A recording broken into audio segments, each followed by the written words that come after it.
So the guidelines that we are functioning under right now are the same as around Easter time when we broke for the most recent lockdown.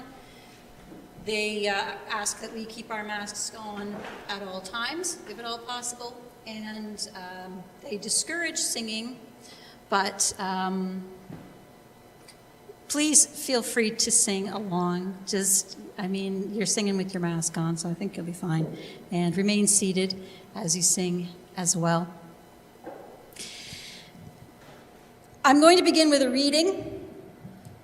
This reading is called Psalm 122, taken from the New Revised Post-Lockdown Stage 1 Reopening Version. They said unto me, Let us go to the house of the Lord. But they spaketh to me as though through a mask, and I must saith, Pardon?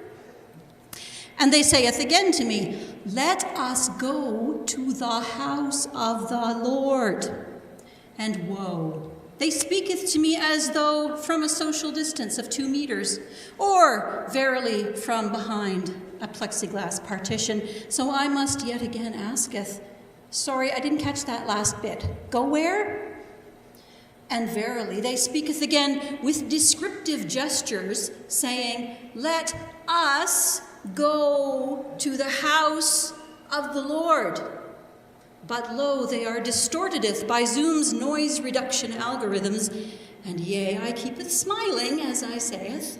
Sorry, you froze there for a second, I didn't catch the last part.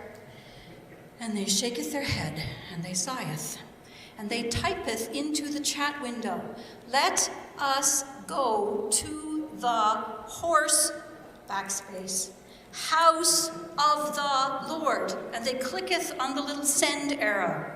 And I getteth the message, and I rejoiceth. And I replieth with a smiley emoticon and an thumbs up.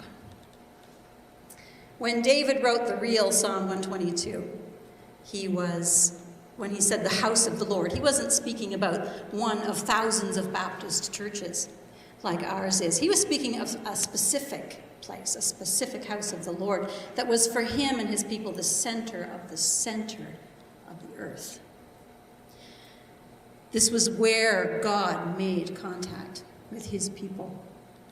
And during COVID, during the lockdowns, we have had the opportunity to remind ourselves and to be reminded that we don't need a special place to meet with God because he meets us everywhere. Even in lockdown, in isolation, in quarantine, we are still part of the church, part of the body of Christ, part of the bride of Christ.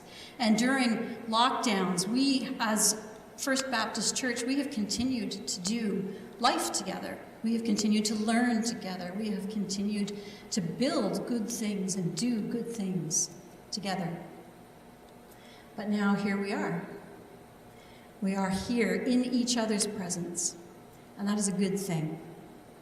It is a strong and beautiful and healthy thing for us to be together, celebrating the days and the life that God has given us, learning, praying, and singing together.